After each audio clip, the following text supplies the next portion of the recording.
إن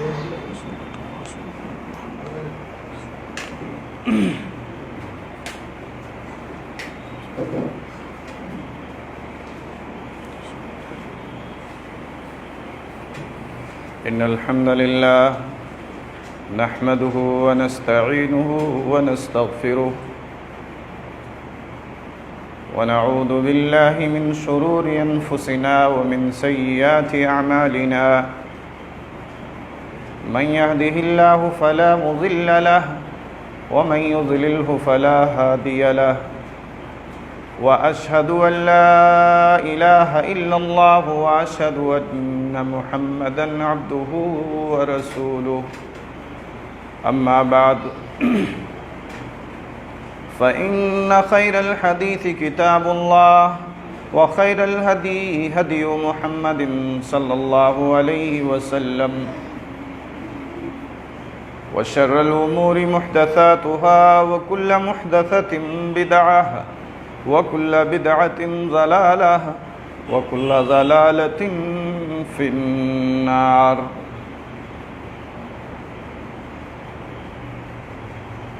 أعوذ بالله من الشيطان الرجيم بسم الله الرحمن الرحيم قاف والقرآن المجيد بل عجبوا أن جاءهم منذر منهم فقال الكافرون هذا شيء عجيب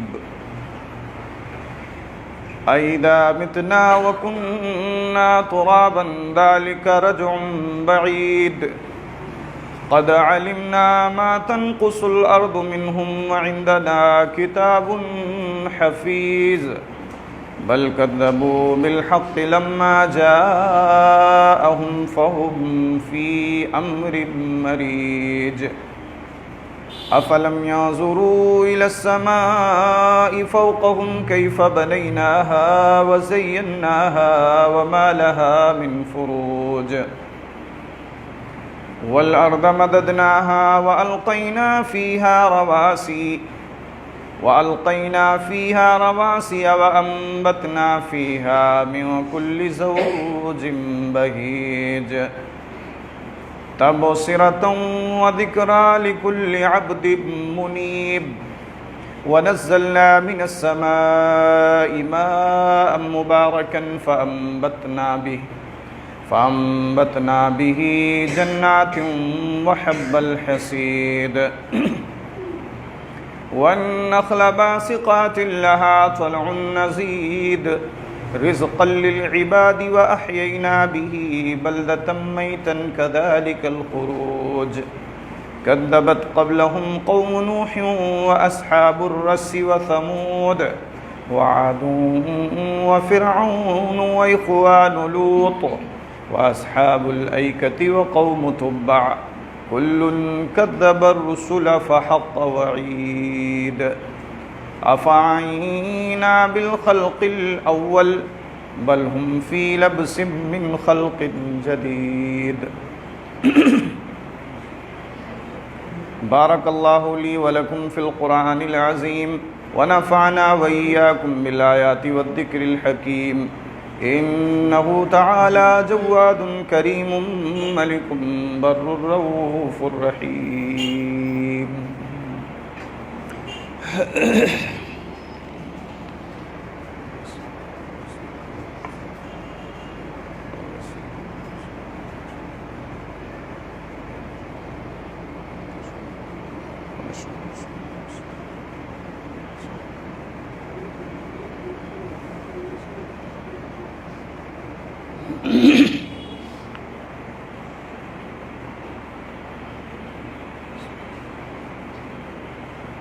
إن الحمد لله نحمده ونستعينه ونستغفره ونعوذ بالله من شرور أنفسنا ومن سيئات أعمالنا من يهده الله فلا مضل له ومن يضلله فلا هادي له وأشهد أن لا إله إلا الله وأشهد أن محمدًا عبده ورسوله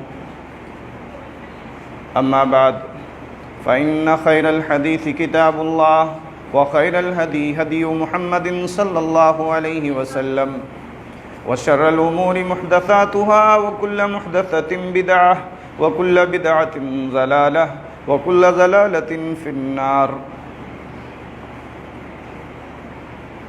قال الله تعالى في القرآن المجيد: أعوذ بالله من الشيطان الرجيم الذي خلق الموت والحياة ليبلوكم أيكم أحسن عملا وهو العزيز الغفور. وقال النبي صلى الله عليه وسلم: أكثروا ذكر هادم اللذات الموت فإنه لم يذكره أحد في ضيق من العيش إلا وسعه عليه. معزز و محترم حاضرین، دینی و ملی بھائیوں، دوستوں، بزرگوں، ہر طرح کی تعریف، بڑائی، خوبی اللہ جل شانہ کے لیے لائق و مناسب ہے۔ بعدہ درود و سلام نازل ہوں تمام انبیاء کرام پر، خصوصاً آخری نبی سید المرسلین حضرت محمد مصطفیٰ صلی اللہ علیہ وسلم پر۔ اللہم صلی وسلم وبارک علیہ۔ اللہ رب العالمین کا رحم و کرم، اس کا فضل اور اس کا احسان ہو اللہ کے نیک اور صالح بندوں پر۔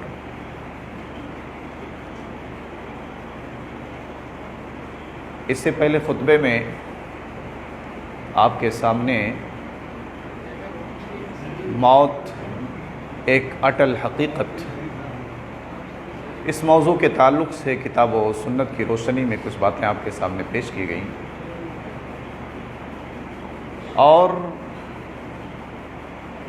یہ ثابت کرنے کی کوشش کی گئی کہ موت سے کسی کو بھی نجات نہیں ہے۔ کوئی بھی جاندار اس حقیقت کا سامنا کیے بغیر نہیں رہ سکتا ہے۔ جب موت ایک اٹل حقیقت ہے، اس سے راہ فرار نہیں ہے، اس سے بچا نہیں جا سکتا ہے، تو موت سے غفلت نہیں ہونی چاہیے، موت کو یاد کرنا چاہیے۔ تو موت کی یاد کے حوالے سے انشاءاللہ آج کچھ باتیں آپ کے سامنے رکھی جائیں گی۔ اللہ سے دعا ہے کہ مجھے صحیح اور حق بات آپ کے سامنے کتاب و سنت کی روشنی میں پیش کرنے کی اور ہم سب کو اس کے مطابق عمل کرنے کی توفیق دے، آمین۔ موت ایسی حقیقت ہے جس کو یاد کرتے رہنا چاہیے، اس سے غافل نہیں ہونا چاہیے، لیکن افسوس ہوتا ہے کہ ہم اپنے کندھوں پر کتنے جنازے اٹھا چکے ہوتے ہیں اور اپنے ہاتھوں سے کتنے عزیزوں کو، اقارب کو، دوستوں کو، رشتہ داروں کو مٹی کے نیچے دفن کر چکے ہیں۔ ان آنکھوں نے موت کے اور قبر کے کئی خوفناک مناظر دیکھے ہیں، لیکن پھر بھی ہمارے احساس پہ جوں تک نہیں رنگتا ہے۔ علامہ ابن قدامہ نے اپنی کتاب مختصر منہاج القاصدین کے اندر، جو علامہ ابن جوزی رحمہ اللہ کی کتاب منہاج القاصدین کا اختصار ہے، اور علامہ غزالی نے بھی علوم و احیاء الدین کے اندر بھی اس بات کو ذکر کیا ہے کہ موت کی یاد کے حوالے سے لوگ تین طرح کے ہوتے ہیں۔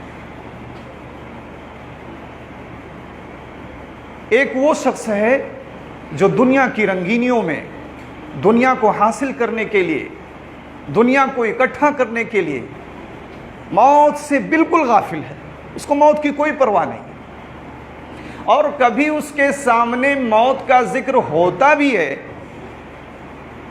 تو وہ نفرت کرتا ہے، موت سے نفرت کرتا ہے، اس کو بالکل پسند نہیں ہوتا ہے کہ میں یہ دنیا چھوڑ کے جاؤں، مجھے موت جیسی حقیقت کا سامنا کرنا پڑے۔ اور دوسرا وہ شخص ہے کہ جو موت کو کبھی کبھی یاد کرتا ہے، کسی مجلس میں گیا موت کا تذکرہ ہوا، کسی مٹی میں گیا موت کا تذکرہ ہوا تو موت کو یاد کرتا ہے، اور اس سے کچھ سبق سیکھتا ہے، لیکن ہمیشہ نہیں یاد رکھتا، پھر وہ دنیا کی رنگینی میں کھو جاتا، بھول جاتا ہے۔ لیکن جب ایسے حالات ہوتے ہیں، جب کچھ حقیقتیں اس کے سامنے آتی ہیں تو موت کو یاد کرتا ہے اور اپنے آپ کو بدلنے کی کوشش بھی کرتا ہے۔ لیکن عام طور پر موت سے غافل رہتا ہے۔ اور تیسرا وہ شخص ہے جو ہمہ وقت موت کو یاد رکھتا ہے، ایک پل بھی موت سے غافل نہیں ہوتا ہے۔ اپنے گھر میں ہے تب بھی موت کو یاد رکھتا ہے، باہر گیا ہے تب بھی موت کو یاد رکھتا ہے، عزیز و اقارب کے ساتھ ہے، محفل دوستاں میں ہے تب بھی موت کو نہیں بھولتا ہے کہ چلو اب رنگینیوں میں کھو گئے ہیں، ہم دوستوں کی محفل ہے، موت سے اب نہیں کسی بھی وقت بھی وہ موت سے غافل نہیں ہوتا ہے، ہمہ وقت موت کو یاد رکھتا رہتا ہے۔ بلکہ وہ ایک پل کے لیے بھی اس موت سے غافل نہیں ہوتا ہے اور موت کو یاد کر کے وہ نیکیاں کرتا رہتا ہے، اللہ کو خوش کرنے والے کام کرتا رہتا ہے۔ تو یہ دنیا ایک مومن کے لیے جاؤ المحن ہے، آزمائش کی جگہ ہے، تو اس دنیا سے وہ چھٹکارا حاصل کرنا چاہتا ہے اور اللہ سے ملاقات کا متمنی ہوتا ہے موت کو یاد کر کے۔ تو ان تینوں قسموں کے لوگوں میں سب سے بہترین شخص وہی ہے جو موت سے ایک پل کے لیے بھی غافل نہیں رہتا ہے۔ اس سے بہتر وہ شخص ہے جو دوسرے نمبر پر ہے، اور جس کو پہلے نمبر پر بیان کیا گیا وہ یقیناً بہت ہی بد نصیب شخص ہے جو اس دنیا کو حقیقت سمجھ رکھا ہے اور آخرت کو بھول کر کے موت سے بالکل غافل ہے۔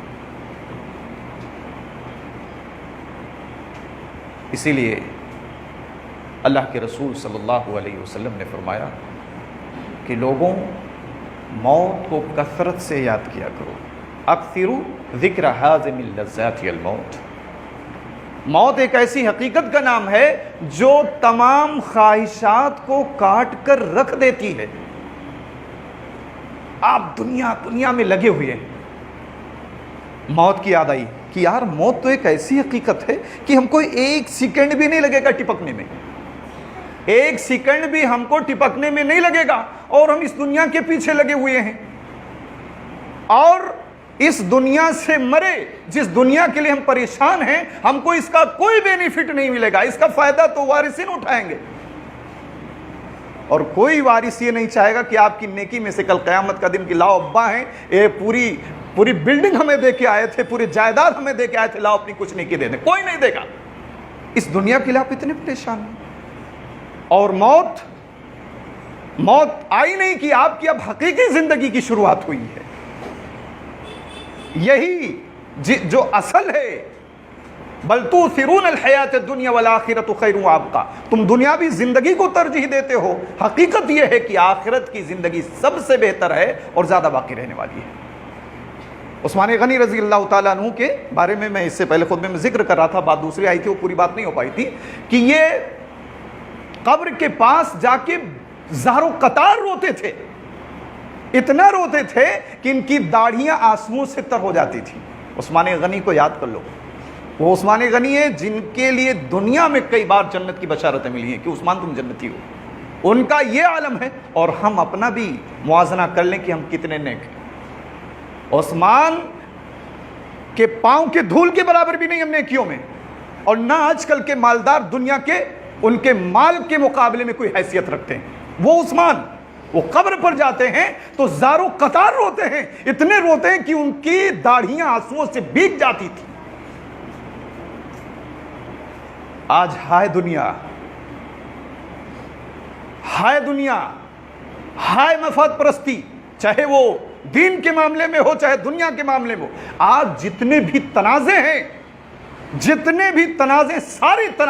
سارے جھگڑوں کے پیچھے مقصد دنیا ہے، چاہے وہ دین کے نام پہ ہو چاہے کسی اور کے نام پہ ہو، یہ ایک حقیقت ہے۔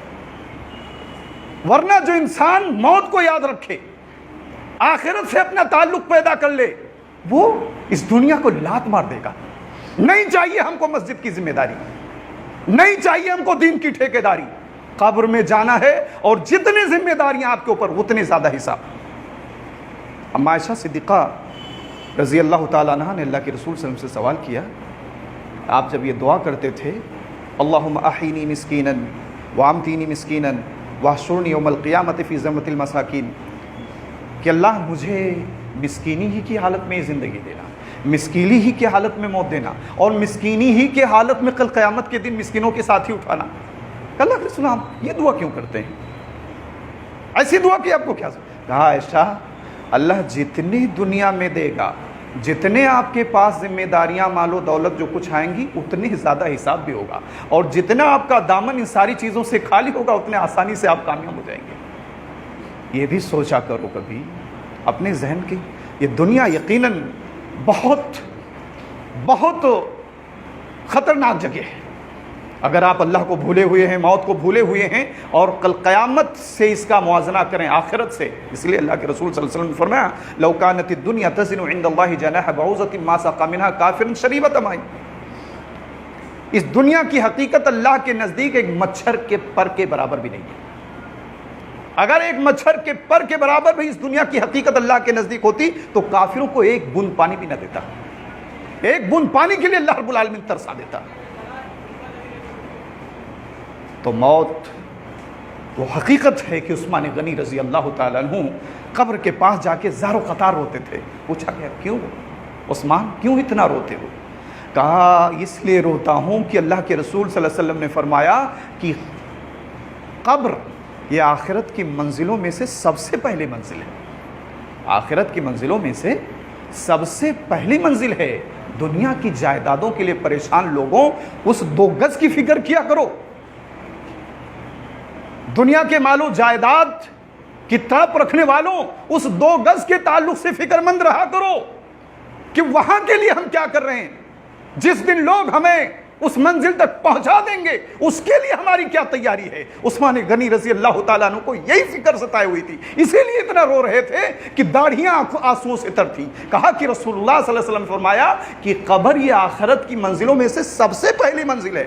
اگر یہاں اس منزل کو اگر سیر کر لیا آگے کی منزلیں آسان ہوں گی، اور اگر یہیں پکڑ ہو گئی، قبر ہی میں پوچھ تاچھ میں ہم ناکام ہو گئے تو آگے کی منزلیں تو بہت سخت ترین ہیں.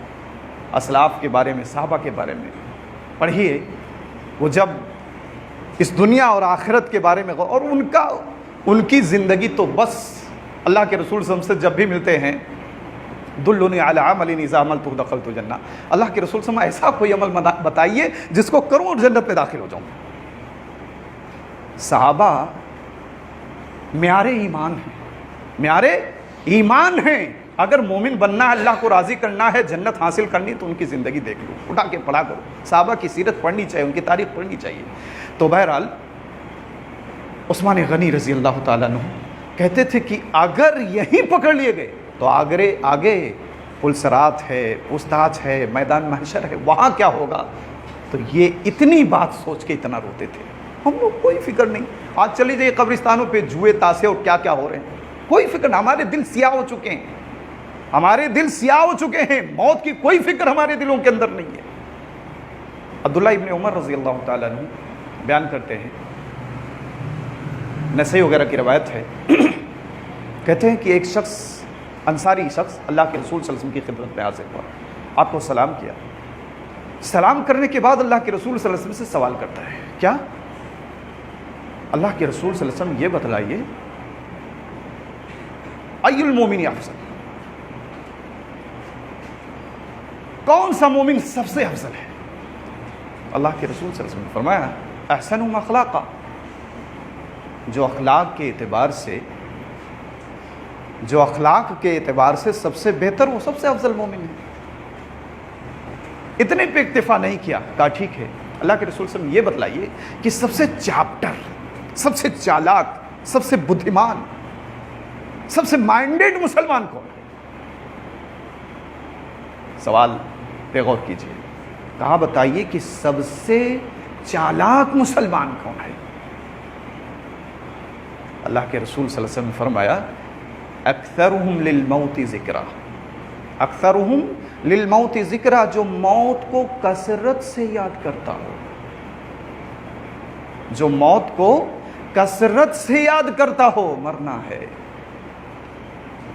وَأَحْسَنُهُمْ لِمَا بَعْدُهُ اسْتِعْدَادًا، صرف یاد ہی نہیں کرتا ہے، موت کے بعد کے جو مراحل ہیں، موت کے بعد کے جو منازل ہیں ان کے لیے زبردست تیاری بھی کرتا ہے. موت کو یاد ہی نہیں کرتا ہے. ہاں یاد تو کرتے ہیں موت کو، بھائی مرنا ہے، لوگ کہہ دیتے ہیں زبان سے، لیکن کہنے اور کرنے میں فرق ہوتا ہے. جو یقیناً موت کو یاد رکھتا ہے یقیناً اس دنیا کو، دنیا کی وحدوں کو، دنیا کی سلطنتوں کو لات مار دے گا، کیونکہ آخرت کی کامیابی اس کے نزدیک سب سے بڑی کامیابی ہے. اور صحابہ کا پورا تڑپ یہی تھا، میری زندگی کا مقصد تیری دین کی سرفرازی، میں اسی لیے مسلمان، میں اسی لیے نمازی، بس اللہ راضی ہو جائے، اللہ خوش ہو جائے، اللہ کی جنت مل جائے، اور دنیا کی ان کے نزدیک کوئی حیثیت نہیں، کوئی حیثیت نہیں. موت کے تعلق سے اتنے فکر مند رہا کرتے تھے. تو کہا کہ سب سے چالاک آدمی کون ہے؟ جواب کیا ملتا ہے؟ اکثرہم للموت ذکرا، جو موت کو کثرت سے یاد کرتا ہو، اور یاد ہی نہیں کرتا ہو وَأَحْسَنُهُمْ لِمَا بَعْدُهُ اسْتِعْدَادًا أُولَٰئِكَ الْأَكْيَاسُ. موت کے بعد کے جو مراحل ہیں ان کے لیے زبردست تیاری کرتا ہو. اللہ کے رسول صلی اللہ علیہ وسلم نے فرمایا کہ ایسے ہی مومن سب سے زیادہ چالاک. اب ہم چالاک ہیں کہ بدھو ہیں؟ اپنے گریبان کے اندر خود جھانک کر دیکھیں. ہم چالاک ہیں کہ بیوقوف ہیں؟ ہم اپنے گریبان کے اندر جھانک کر دیکھیں. علامہ ابن قدامہ ہی نے موت کے کو یاد کرنے کے کچھ فوائد اور نقصانات کو ذکر کرتے ہوئے کہا، تذکرہ اہل الموتى نام کی ایک کتاب ہے، اس میں کہتے ہیں کہ جو آدمی موت کو یاد کرتا ہے اس کا 3 طرح سے اکرام کیا جاتا ہے. جو موت کو یاد رکھتا ہے 3 طرح سے اس کی عزت افزائی کی جاتی ہے. نمبر 1، جو آدمی موت کو یاد رکھتا ہے اس کو توبہ کرنے کی توفیق مل جاتی ہے. ظاہر سی بات ہے آپ کے ذہن میں موت ہے اور موتیں. بتائیے ابھی کچھ دنوں پہلے حادثہ اپنے پڑوسی ملک پاکستان کے اندر ہوتا ہے. لوگ گئے تھے ناشتہ کرنے، چھٹیاں منانے گئے تھے، لگ بھگ 18-20 افراد پہ مشتمل ایک پورا خاندان تھا. وہ اس پہاڑی علاقے تھے، وہاں پوری فیملی ہے، وہاں ناشتہ کر رہے ہیں، کھا پی رہے ہیں. اچانک موت ان کے لیے لقمہ اجل بن کے آتی ہے. باہر لوگ کھڑے تماشا دیکھ رہے ہوتے ہیں. موت ایک اٹل حقیقت ہے. دیکھیے حکومت ہے، حکومت تک بات پہنچی بھی، کوئی مدد نہیں. 1-2 ٹیمیں بھی آئی، انہوں نے ہاتھ ہلا دیا کہ ہم کچھ نہیں کر سکتے.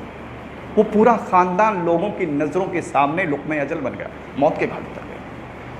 تو یہ گمان نہ کرو کہ ہم بہت آسائش میں ہیں، ہم بہت مضبوطی میں ہیں. اس سے پہلے آپ کو بتایا گیا کہ آپ کتنا بھی اپنے آپ کو مضبوط کر لو موت سے بچ نہیں سکتے. پھر کیا ہوا؟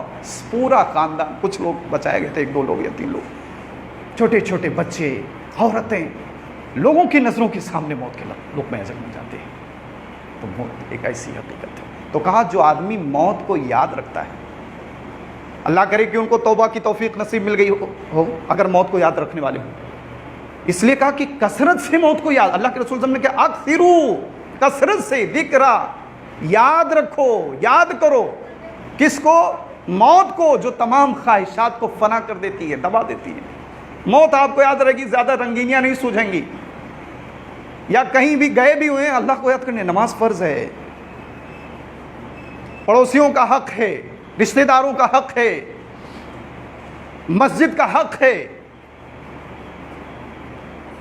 ہمارے جو ملنے جلنے والے حق ہیں، مزدوروں کا حق ہے، سب کے حقوق ہیں، اللہ کے حقوق. ساری چیزیں پھر یاد رہیں گی. موت یاد، اور موت نہیں یاد ہے تو پر صرف اپنی دکھے گی. ہم ٹھاٹ باٹ سے رہیں، دنیا جائے باڑ میں. نہ بہن کے حقوق سمجھ میں آتے ہیں، نہ بھائیوں کے حقوق سمجھ میں آتے ہیں، نہ رشتہ داروں کے حقوق سمجھ میں آتے ہیں، نہ اللہ کے حقوق سمجھ. کیوں؟ کیونکہ موت سے ہم بالکل کنارہ کش ہیں، کوئی فکر نہیں کہ ہم کو مرنا ہے. تو کہا جو آدمی موت کو یاد رکھتا ہے، پہلا فائدہ کیا ہے؟ اس کو توبہ کی توفیق مل سکتی ہے. اور یہ کوئی معمولی چیز نہیں ہے کہ مرنے سے پہلے آپ کو توبہ کی توفیق نصیب ہو جائے. اور کب ہوتی ہے؟ جب آپ موت کو کثرت سے یاد کریں گے. اگر آپ موت سے غافل ہیں، حادثات آج کیسے ہوتے ہیں؟ آپ گھر سے نکلے ہیں، کسی کو نہیں معلوم کہ ہمارے ساتھ کیا ہونے والا ہے. وہی جو فیملی گئی تھی اس کو یہ توقع تھی کہ ہم واپس نہیں آئیں گے، نہ ان کو نہ ہم کو کوئی نہیں جانتا ہے کہ ہمارے ساتھ کب کون سا حادثہ، کون سی گھٹنا ہو جائے اور وہ ہمارے لیے آخری سانس ثابت ہو۔ لیکن اگر موت یاد ہے تو برائی والے جگہوں سے آپ بچیں گے اور توبہ اکثر کرتے رہیں گے، اللہ مجھے معاف کر دینا، اللہ میں نے اگر کسی کے ساتھ ناجائز کچھ کیا اللہ معاف کر دینا، اللہ میرے جو گناہ کے کام ہوئے اللہ معاف کر، توبہ آپ کرتے رہیں گے۔ تو پہلا فائدہ۔ دوسرا فائدہ بتلایا کہ جو موت کو یاد رکھتا ہے اس کو قناعت نصیب ہوتی ہے، جو کچھ بھی ملا ہے پریشان نہیں ہوگا۔ جو آدمی پریشان ہوتا ہے، پریشان ہی ہوتا ہے، ہمارا یہ حق حاصل نہیں ہوتا، وہ چوری بھی کر لیتا ہے، وہ ڈاکہ زنی بھی کر لیتا ہے، وہ بے ایمانی بھی کر لیتا ہے، وہ نہ مسجد دیکھتا ہے، نہ مدرسہ دیکھتا ہے، نہ دین دیکھتا ہے، نہ دنیا دیکھتا ہے، سب کچھ کرنے کے لیے تیار ہوتا ہے۔ لیکن اگر موت کو یاد رکھتا ہے، نہیں اللہ کیا پکڑ ہو جائے گی، ہم لوگوں کی نگاہ سے بچ سکتے ہیں لیکن اللہ کی پکڑ سے نہیں بچ سکتے ہیں، یہ فکر اس کو ستائے گی۔ تو جو ملے گا، ایک ٹائم بھوکے رہ گئے ٹھیک ہے، لیکن ناجائز حرام ہم نہیں کھانا ہے، نہیں بکرے کا گوشت مل رہا ہے، نہیں بھینسے کا گوشت مل رہا ہے، نہیں اس کو گوشت سے واسطہ ہو رہا ہے، دال روٹی چٹنی روٹی پہ اکتفا کر رہا ہے، لیکن غلط نہیں، کپڑے پھٹے پرانے نصیب ہیں، نئے نہیں ہیں، بہت اچھے نہیں ہیں، لوگوں کو دیکھتا بہت اچھے پہنے اس کو پھٹے پرانے نصیب نہیں، ہم اس کی طرف نہیں جانا۔ اللہ نے جو میری رزق متعین ہے، مقدر ہے، اللہ نے جو دے دیا ٹھیک ہے، لیکن غلط نہیں کر سکتے ہیں، غلط قدم نہیں اٹھا سکتے۔ تو کہا کہ موت کا دوسرا فائدہ یہ ہے کہ قناعت نصیب ہوتی ہے۔ تیسرا فائدہ، موت کو یاد کرنے سے عبادتوں میں لذت محسوس ہوتی ہے، مزہ آتا ہے، نماز پڑھتے ہوئے، کوئی نیک کام کرتے ہوئے، کسی کی مدد کرتے ہوئے، کسی دکھیے کے دکھ میں سہارا بنتے ہوئے بہت اچھا لگتا ہے، ایسے لگتا ہے کہ سارے غم ہلکے ہو گئے، ایسے لگتا ہے کہ سارے غم ہلکے ہوئے۔ کس کو یہ نصیبہ کس کو ملتا ہے؟ جو موت کو کثرت سے یاد رکھتا ہے، موت کو کثرت سے یاد رکھتا ہے، اس کو یہ فائدہ نصیب ہوتا ہے کہ عبادتوں میں اس کو مٹھاس لذت محسوس ہوتی ہے، بڑا مزہ آتا ہے اللہ کی عبادت کرتے ہوئے، نیک کام کرتے ہوئے۔ تو موت کو یاد رکھا کریں، موت سے غفلت یہ اچھی چیز نہیں، اسی لیے اللہ نے قرآن مجید کے اندر فرمایا الذی خلق الموت والحیاۃ لیبلوکم ایکم احسن عملا، ہم نے موت اور زندگی اس لیے پیدا کی ہے تاکہ تمہارا امتحان لیں، تمہاری آزمائش کریں کہ تم میں سے بہترین عمل کون کرتا ہے، بہترین عمل کون کرے گا؟ جو موت کو کثرت سے یاد کرے گا اور جو موت کو بھولا رہے گا۔ تو کہا کہ 3 طرح سے سزا بھی ملتی ہے، علامہ ابن قدامہ نے جو ذکر کیا ہے، کہا 3 طرح سے سزا بھی ملتی، جو موت کو یاد نہیں رکھتا ہے اس کو توبہ کی توفیق نہیں ملتی ہے، اس سے بڑا کوئی محروم ہو سکتا ہے؟ آپ دنیا سے چلے جائیں گناہ کر کے اور آپ کو توبہ کی توفیق نہ، آپ ناکام ہو گئے، توبہ نہیں کی اپنے گناہوں سے، اللہ بڑے گناہ کیے بغیر توبہ کی معافی نہیں ہوتے۔ اور پھر دوسری چیز، قناعت نہیں نصیب ہوتی ہے، کیا پائیں کیا رکھ لیں، کہاں سے پائیں کیا اینٹھ لیں، کس کا مال ہڑپ کر لیں، اس لیے نہ آدمی بھائی دیکھتا نہ بہن دیکھتا، سب کے حقوق ہڑپ کر جاتا ہے۔ یہ موت کو نہ یاد کرنے کا ایک نقصان ہے۔ اور تیسری چیز، لوگوں کے کہنے پر یا کسی طرح سے آ بھی گئے عبادت کے لیے، کوئی نیکی کر بھی لیا لیکن کوئی انٹرسٹ نہیں ہے، اس کو کوئی مزہ نہیں آتا ہے۔ اللہ کے واسطے یہ زندگی اللہ کی دی ہوئی امانت ہے اور اس کی ہمیں قدر کرنی ہے اور اس کے پل پل کا رب العالمین کو حساب دینا ہے، اس لیے موت کو یاد کرتے رہیں۔ اور موت سے غفلت یہ اچھی چیز نہیں، انشاءاللہ اگلے خطبے میں موت کے تعلق سے غفلت کے انجام کیا ہیں اس تعلق سے باتیں کی جائیں گی۔ آج بس کہ موت کی یاد سے ہمیں غافل نہیں رہنا چاہیے، اس کو یاد کرتے رہنا چاہیے، اور یہ جو فوائد اور نقصان بتلائے گئے ہیں اس کو بھی ذہن میں رکھیں اور موت سے کبھی کنارہ کش نہ ہوں، اور اس حقیقت کا سامنا کرنا ہے، ہر حال میں اسے کوئی بچ نہیں سکتا ہے۔ اللہ سے دعا ہے رب ذوالجلال موت کی یاد کے تعلق سے ہم سب کو جاگزی کر دے، متحسس کر دے، اللہ ہم موت کو کثرت سے یاد کرنے والے بنیں اور موت کو یاد کر کے اپنے اعمال کی اصلاح کرنے والے بنیں۔ اللہ تعالی ہم سب کے اعمال کی اصلاح فرما دے، دنیا اور آخرت میں کامیاب کر دے، آمین یا رب العالمین۔ ان اللہ وملائکتہ یصلون علی النبی یا ایھا الذین آمنوا صلوا علیہ وسلموا تسلیما۔ اللهم صل على محمد وعلى آل محمد كما صليت على إبراهيم وعلى آل إبراهيم إنك حميد مجيد اللهم بارك على محمد وعلى آل محمد كما باركت على إبراهيم وعلى آل إبراهيم إنك حميد مجيد عباد الله رحمكم الله إن الله يأمر بالعدل والإحسان وإيتاء ذي القربى وينهى عن الفحشاء والمنكر والبغي يعظكم لعلكم تذكرون ولذكر الله تعالى وأولى وأعظم وأتم وأكبر والله يعلم ما تصنعون